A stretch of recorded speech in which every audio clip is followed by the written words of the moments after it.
கன்னியாகுமரி மாவட்டத்தில் வெகு விமரிசையாக துவங்கிய விநாயகர் விஜர்சன ஊர்வலம். கன்னியாகுமரி மாவட்டத்தில் விநாயகர் சதுர்த்தி அன்று இந்து முன்னணி, இந்து மகாசபா, சிவசேனா, பாரத ஜனதா கட்சி உட்பட இந்து அமைப்புகள் சார்பிலும் வீடுகளிலும் 10,000க்கும் மேற்பட்ட இடங்களிலும் விநாயகர் சிலைகள் பூஜைக்காக வைக்கப்பட்டன.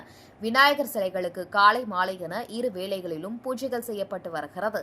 பூஜை செய்யப்பட்ட விநாயகர் சிலைகள் இன்றும் நாளையும் ஊர்வலமாக எடுத்துச் செல்லப்பட்டு நீர்நிலைகளில் கரைக்க ஏற்பாடு செய்யப்பட்டுள்ளது. இன்று இந்து மகாசபா சார்பில் நாகர்கோவில் நாகராஜ திடலில் இருந்து நூற்றுக்கணக்கான விநாயகர் சிலை ஊர்வலம் புறப்பட்டு Kottar beach road, NGO colony வழியாக சுத்தன்விளை மற்றும் சங்குத்துறை கடலிலும், மணவாளா குறிச்சியில் இருந்து புறப்பட்ட ஊர்வலம் சின்னவிளை கடலிலும், அருமனையில் இருந்து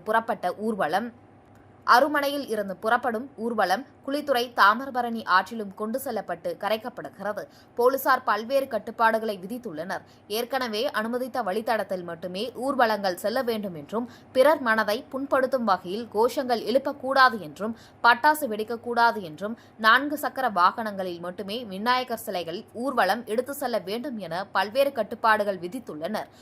ஊர்வலம் செல்லும் வழித்தடத்தில் 150 கேமராக்கள் பொருத்தப்பட்டுள்ளது. மேலும் 13 ட்ரோன்கள் மூலம் ஊர்வலம் கண்காணிக்கப்படுகிறது.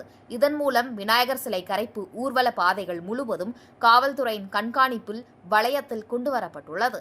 விநாயகர் சிலை ஊர்வல பாதுகாப்பிற்கு மாவட்ட எஸ்பி ஸ்டாலின் தலைமையில் 2000 போலீசார் ஈடுபட்டுள்ளனர்.